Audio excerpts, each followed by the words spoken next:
Kapag iyong tinandaan lahat ng aming pagsuway, kami ay tatagal, kaya't ikaw ay magbibigay at maawaing may kapal. Tayo magpasalamat at manalangin sa ngalan ng Ama, ng Anak at ng Espiritu Santo. Amen. Ang pagpapala ng ating Panginoong Jesucristo, ang pag-ibig ng Diyos Ama, at pakikipagkaisa ng Espiritu Santo ay naway sumainyong lahat. At sumaiyo rin. Mga kapatid, aminin natin ang ating mga kasalanan upang tayo ay maging marapat na gumanap sa banal na pagdiriwang. Inaamin ko sa makapangyarihang Diyos at sa inyong mga kapatid na lubha akong nagkasala sa isip, sa salita at sa gawa at sa aking pagkukulang. Kaya'y sinasamo ko sa mahal na Birheng Maria, sa lahat ng mga anghel at mga banal, at sa inyong mga kapatid, na ako'y panalangin sa Panginoong ating Diyos. Kaawan tayo ng makapangyarihang Diyos, patawarin tayo sa ating mga kasalanan, at patubayan tayo sa buhay na walang hanggan. Amen. Panginoon, kaawaan mo kami. Panginoon, kaawaan mo kami. Kristo, kaawaan mo kami. Kristo, kaawaan mo kami. Panginoon, kaawaan mo kami. Panginoon, kaawaan mo kami. Manalangin tayo. Ama naming makapangyarihan, ng iyong nawang kagandahang loob ay mamunga at sumabaybay upang kami itaguyod sa paninindigan gumawa ng kabutihan sa pamamagitan ni Jesucristo, kasama ng Espiritu Santo, magpasawalang hanggan. Amen.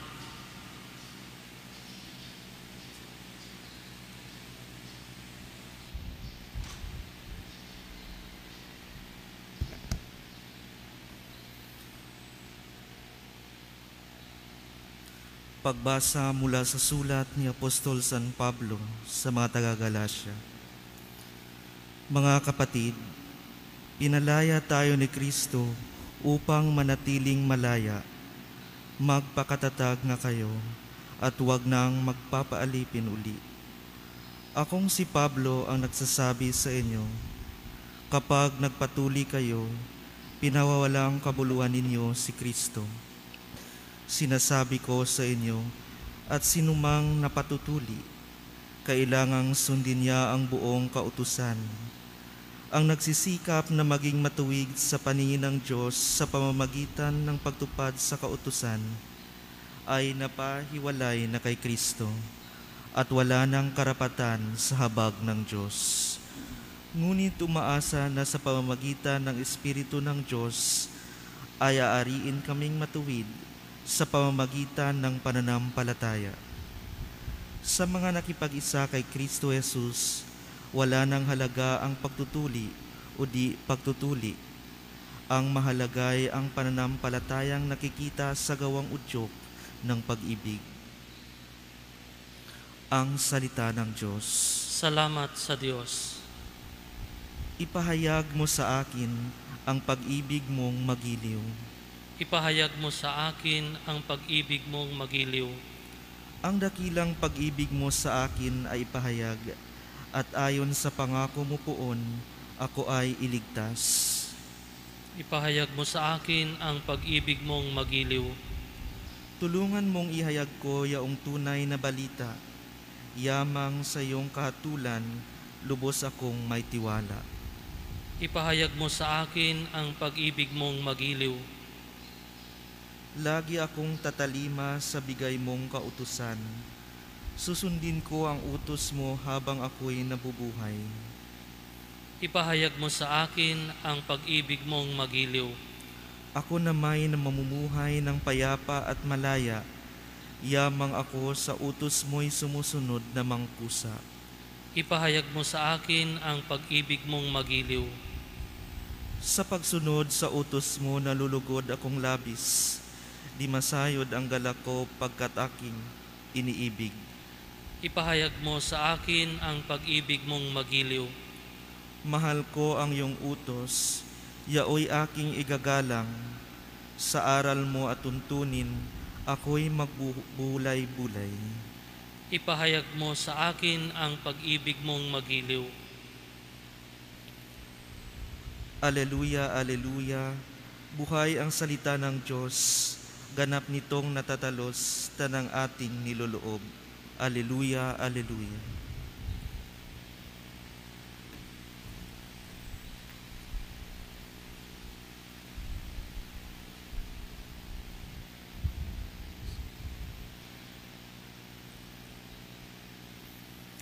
Sumainyo ang Panginoon. At sumaiyo rin. Ang mabuting balita ng Panginoon ayon kay San Lucas. Papuri sa iyo, Panginoon. Noong panahong iyon, pagkatapos magsalita ni Jesus, siya ay inanyayahan ng isang Pariseo upang kumain. Kaya't pumunta siya sa bahay nito. Pagdulog sa hapag, nagtaka ang Pariseo nang makita niyang kumain si Jesus nang hindi muna naghuhugas ng kamay. Sinabi sa kanya ng Panginoon, "Kayong mga Pariseo, hinuhusgahan ninyo ang labas ng tasa at ng pinggan, ngunit ang loob ninyo'y punong-puno ng kasakiman at kasamaan. Mga hangal, hindi ba't ang may likha ng labas ay siya ring may likha ng loob? Ngunit ipamahagi muna ninyo sa mga dukha ang mga laman ng mga sisidlan, at magiging malinis ang lahat ng bagay para sa inyo." Mga kapatid, ang mabuting balita ng ating Panginoon. Pinupuri ka namin, Panginoong Heso Kristo. Magandang umaga po sa inyong lahat.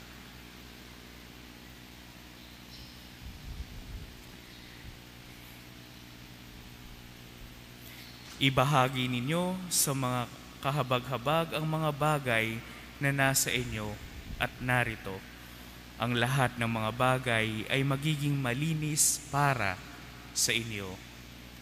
Mga kapatid, sino dito sa atin ang nakapagbigay na o tumulong at nagbibigay limos sa mga taong hindi nila kakilala? Naranasan nyo na ba ang ganung pakiramdam? Yung alam mo sa sarili mo na makasalanan ka, pasaway ka, medyo loko-loko ka, o minsan kapag naman ikaw ay nakakatulong sa iba at nakakapagbigay ng limos at nakakabahagi para sa iba, maliit man o malaki, may kakaibang pakiramdam at nakakagaan ng loob. Nakakabuti, feeling mo, nalilinisan ka ulit. Masarap sa pakiramdam yung nakakapagbigay, at aaminin ko po, mahirap din po bilang sa isang taong nangangailangan kapag ikaw ay hinihingian ng isang tao ng limos o ng tulong. Naalala ko po ang aking pamilya. Ang aking pamilya po ay hindi naman din po ganung kayaman. Pero lagi ko pong natutunan sa aking ama na tumulong at kahit papaano ay magbigay sa kapwa. Kaya kahit yung mga kasama ko, kahit naging pari na ako, sinasabi nila, hindi nila ako maintindihan. Minsan dahil ako'y nauubusan na ng pansarili, pero doon ako masaya. Tinatanong nila, "Father, bakit ba inuubos mo ang sarili mong allowance, ang sarili mong meron, basta lang makatulong?" Sabi ko, iba ang pakiramdam, iba ang kasiyahan ng alam mong nakakatulong ka. Kaya kapag nagbibigay ako at nakakapag-abot ako ng tulong, naniniwala kasi ako sa isang kasabihang sinasabing, pay it forward. Kung natulungan ka, ibahagi mo sa iba, itulong mo sa iba. Kaya kapag alam mo na ang Diyos ang laging nagbibigay sa iyo ng biyaya at grasya bilang kabayaran, ibahagi mo din sa iba at hindi ka mawawalan. Ibabalik sa iyo ng Diyos, sabi nga nila, siksik liglig. Kaya kapag alam mo na ang lahat ng meron ka ngayon ay galing sa Panginoon, hindi ka magiging maramot. Mas magagalak kang magbahagi sa iba at hindi ka mauubusan. Mga kapatid, kaya nagtataka ako sa mga taong nakatikim na ng kapangyarihan, ng kayamanan, na imbis maging grateful, maging mabait sa kapwa, nagiging ganib sila. Parang walang kabusugan, hindi nakukontento, lalo pang nagiging kurap, nagiging magnanakaw, at gagawin ng lahat, madagdagan lamang ang kapangyarihan at kayamanan na ibinibigay ng mundo. Kaya ito ang sinasabi ni Jesus, maglinis ka ng panlabas o malinis man ang panlabas, pero sa panloob naman ay punong-puno ng kasamaan at karumihan. Hindi maitatago sa mga palamuti ng iyong katawan, marangyang mga damit, mga titulo o pwesto, ang panloob mong katangian. Hindi yan madadala sa langit, ika nga ng mga matatanda. Walang masamang mangarap na yumaman, magkaroon ng kapangyarihan, pero dapat itong lahat na ito ay nagagamit upang makatulong sa iyong kapwa at hindi para sa mga pansariling interes. Sabi nga ni Jesus, magbahagi ng ikaw ay malinisan. Ito ang panawagan sa atin ng ating Panginoong Jesucristo, matutong magbahagi. Kaya tayo mga Katoliko, suportahan natin ang mga proyekto ng ating simbahan sa pagtulong sa mga nangangailangan, sa inyong parokya, sa inyong komunidad, sa inyong maliit na simbahan o kapilya, at lalong-lalo na sa simbahan natin dito sa Pilipinas. Meron tayong Caritas at ganun din sa ating dambana. Meron tayong perpetual kitchen kung saan nagpapakain tayo ng mga homeless, LSI, at lahat ng mga kapwa nating Pilipino na nangangailangan. Ang 5 piso mo, 20, 10 o higit pa, na bukal sa iyong kaloobang ibinibigay, ay malayong mararating at mababahagi natin itong tulong na ito sa ating mga kapwa Pilipino. Malayo ang nararating kapag tayo ay nagkakaisa at nagtutulungan, dahil tayo dapat ay magbahagi. Kung gusto mong lumigaya, maging masaya ang iyong buhay, matuto kang magbahagi, lalong-lalo na sa mga nangangailangan. Amen.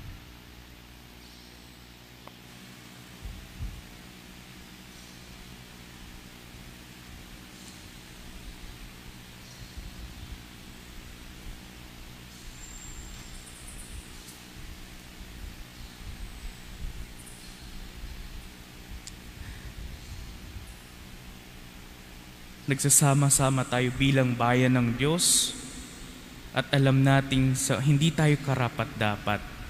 Itinataas natin ang ating mga isip at puso sa Diyos Ama at inilalahad natin sa Kanya ang ating mga pangangailangan. Ang ating pong itutugon, Panginoon, dinggin mo ang aming panalangin. Panginoon, dinggin mo ang aming panalangin.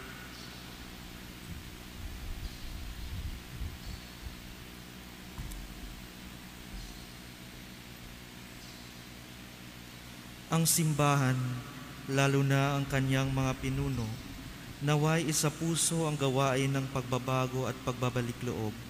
Manalangin tayo sa Panginoon. Panginoon, dinggin mo ang aming panalangin.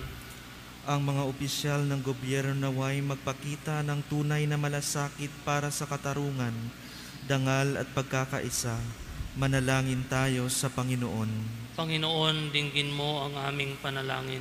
Para sa lahat ng mga manggagawang medikal na patuloy na umalalay sa pagkipaglaban sa pandaigdigang epidemya na ito, huwag sanang manghina ang loob at patuloy na maging ligtas na gumawa ng may pag-asa na matatapos din ang lahat.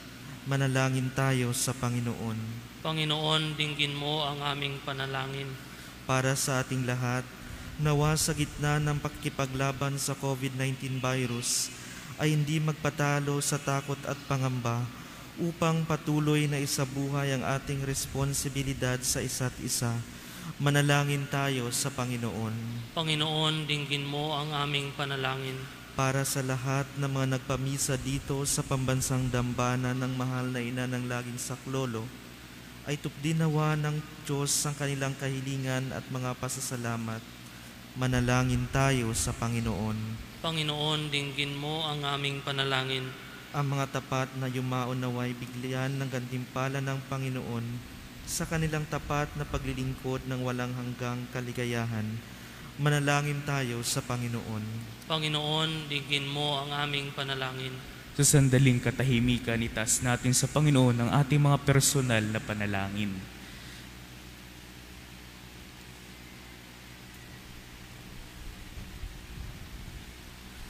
Ama naming Diyos, tulungan mo kaming ibigin at paglingkuran ka sa Espiritu na at katotohanan. Sa pamamagitan ni Jesucristo aming daan, hinihiling naming ito sa pamamagitan ni Kristong aming Panginoon. Amen.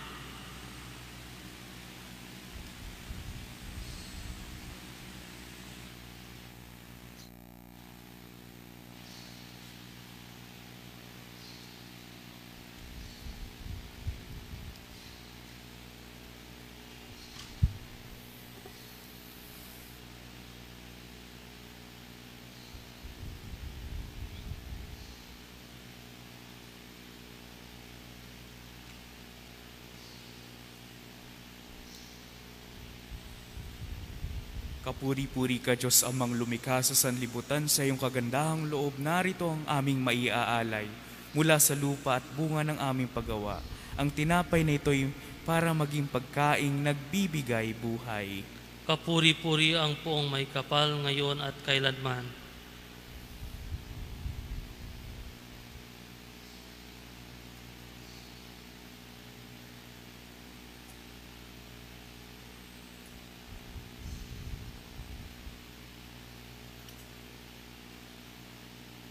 Kapuri-puri ka, Diyos Amang lumikha sa sanlibutan, sa iyong kagandahang loob, narito ang aming maiaalay. Mula sa katas ng ubas at bunga ng aming paggawa, ang alak na ito'y para maging inuming nagbibigay ng iyong Espiritu.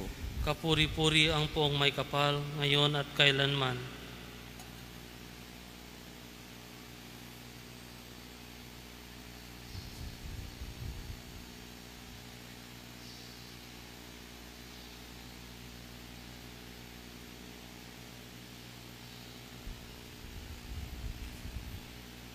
Manalangin kayo mga kapatid upang ang paghahain natin ay kalugdan ng Diyos Amang makapangyarihan.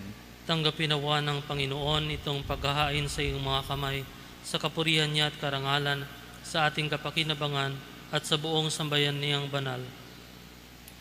Ama naming lumikha, tanggapin mo ang aming mga panalangin na sumasaliw sa aming paghahain, upang ginaganap namin pagdiriwang kami makatawid sa kaluwalhatian sa pamamagitan ni Jesucristo kasama ng Espiritu Santo, magpasawalang hanggan. Amen. Sumainyo ang Panginoon. At sumaiyo rin. Itaas sa Diyos ang iyong puso at diwa. Itinaas na namin sa Panginoon. Pasalamatan natin ang Panginoong ating Diyos. Marapat na siya ay pasalamatan. Ama naming makapangyarihan, tunay at marapat na ikaw ay aming pasalamatan sa pamamagitan ni Jesucristo na aming Panginoon. Siya ang salitang katuwang mo at kapiling noon ang lahat ng umiiral sa iyong likhain. Siya'y sinugo mo para kami sagipin at palayain, kaya't siya'y kinalinga ng mahal na Birhen na maging kanyang inang totoo sa kapangyarihan ng Espiritu Santo. Inako niyang sundin ang loob mo at kamtin ng sambayan ng banal para sa iyo. Pinagtiisan niyang iunat sa krus ang kanyang mga kamay upang magwakas ang kamatayan at mahayag ang pagkabuhay. Kaya kaisa ng mga anghel na nagsisiawit ng papuri sa iyo, nang walang humpay sa kalangitan, kami nagbubuni sa iyong kadakilaan. Santo, Santo, Santo Panginoong Diyos na makapangyarihan, napupuno ang langit at lupa ng kadakilaan mo, hosana sa kaitaasan. Pinagpala ang naparirito sa ngalan ng Panginoon, hosana sa kaitaasan. Ama naming banal, ikaw ang bukal ng tanang kabanalan, kaya't sa pamamagitan ng iyong Espiritu, gawin mong banal ang kaloob na ito upang para sa aming maging katawan at dugo ng aming Panginoong Jesucristo. Bago niyang pinagtiis ang pusang loob na maging handog, hinawakan niyang tinapay, pinasalamatan kaniya, Pinaghati-hati niya iyon at inabot sa kanyang mga alagad at sinabing, "Tanggapin ninyong lahat ito at kanin. Ito ang aking katawan na ihahandog para sa inyo."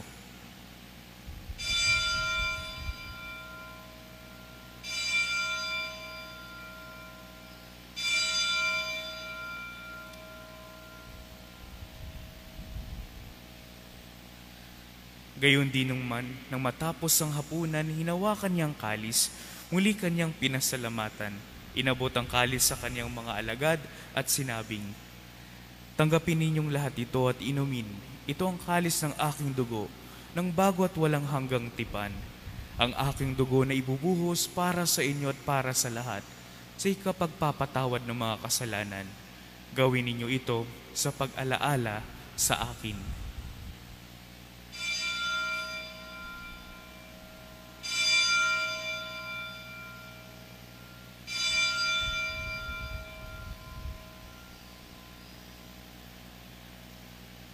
Ipagbunyi natin ang misteryo ng pananampalataya. Si Kristo ay gunitain, sarili ay inihain, bilang pagkait inumin, pinagsasaluhan natin hanggang sa siya ay dumating. Ama, ginagawa namin ngayon ang pag-aalala sa pagkamatay at muling pagkabuhay ng iyong anak, kaya't inaalay namin sa iyong tinapay na nagbibigay buhay at ang kalis na nagkakaloob ng kaligtasan. Kami nagpapasalamat dahil kami yung minarapat na tumayo sa harap mo para maglingkod sa iyo. Isinasamo namin kami magkasalo-salo sa katawan at dugo ni Kristo ay mabuklod sa pagkakaisa sa pamamagitan ng Espiritu Santo. Ama, lingapin mo ang iyong simbahang laganap sa buong daigdig. Puspusin mo kami sa pag-ibig, kaysa ni Francisco na aming Papa at ni Jesse na aming Obispo at ng Tanang Kaparian. Alalahanin mo rin ang mga kapatid naming nahimlay na may pag-asang sila'y muling mabubuhay.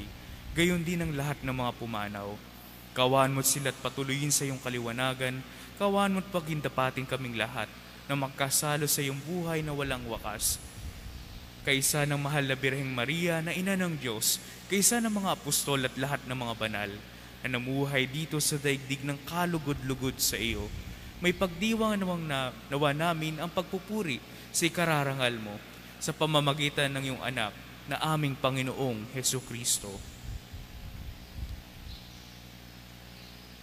Sa pamamagitan ni Kristo at kasama niya at sa Kanya, ang lahat ng parangal at papuri sa iyo, Diyos Amang makapangyarihan, kasama ng Espiritu Santo, magpasawalang hanggan. Amen.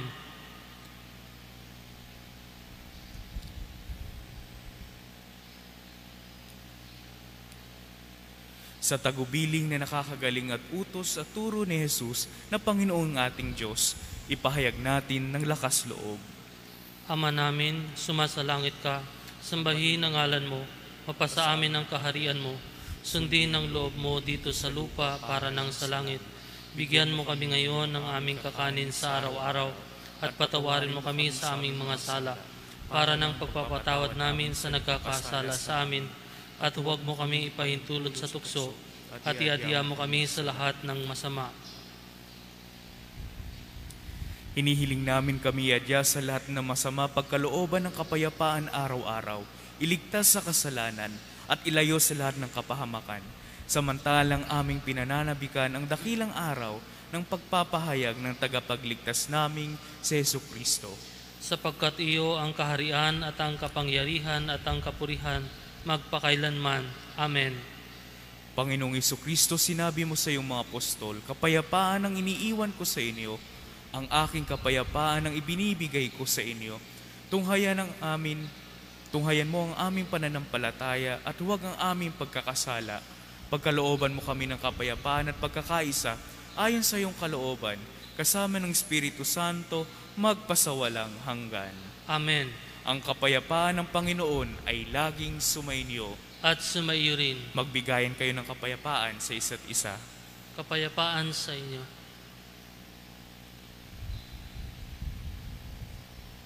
Kordero ng Diyos na nag-aalis ng mga kasalanan ng sanlibutan, maawa ka sa amin. Kordero ng Diyos na nag-aalis ng mga kasalanan ng sanlibutan, maawa ka sa amin. Kordero ng Diyos na nag-aalis ng mga kasalanan ng sanlibutan, ipagkaloob mo sa amin ang kapayapaan.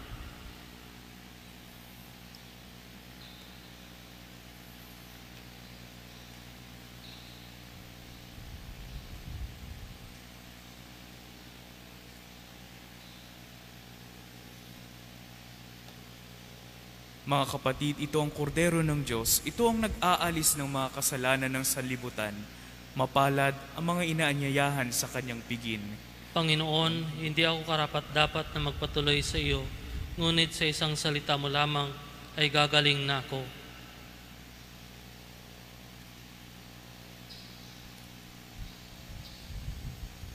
Pagsanggalang nawa tayo ng katawan at dugo ni Kristo para sa buhay ng walang hanggan.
Orasyo Emperada.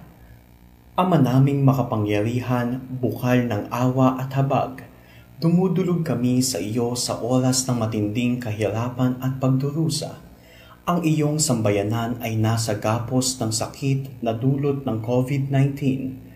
Tunghayan mo kami ng may pagmamahal, iligtas sa pamamagitan ng iyong mapaghilom na kamay, pawiin ang takot sa kalooban, panibaguhin ang pag-asa at patibayin ang pananalig sa iyo. Idinadalangin namin ang mga nasa bungad ng pakikipagsapalaran sa sakit na ito, ang mga doktor, nurse, at mga tauhan ng mga ospital. Pagkalooban mo nawa sila ng kalakasan ng katawan at diwa, tibay ng paninindigan at kaligtasan mula sa naturang sakit. Idinadalangin namin ang mga patuloy na nagbibigay ng sarili sa paglilingkod at pangangailangan ng kanilang kapwa, ang mga namamahala sa kapayapaan at pagpapatupad ng mga batas, ang mga namumuno sa aming bayan upang labanan ang salot na ito. Patatagin mo nawa ang kanilang loob upang patuloy na kumilos para sa kaligtasan ng lahat. Idinadalangin namin ang mga taong dinapuan ng sakit na ito, ang mga nasa bingit ng kamatayan at ang mga pumanaw. Naway ang kanilang pagdurusa ay maging pakikiisa nila sa kahirapan ng iyong anak na namatay para sa aming kaligtasan. Amin ding hinihiling ang maagap na kalutasan ng salot na ito, ang pagtuklas ng gamot at ang panunumbalik ng kaayusan at bagong buhay sa lahat ng bayan at bansa. Ang lahat ng ito'y hinihiling namin sa pamamagitan ni Jesucristong anak mo at aming dakilang tagahilom kasama ng Espiritu Santo, iisang Diyos magpasawalang hanggan. Amen. Aming ina ng laging saklolo, Ipanalangin mo kami.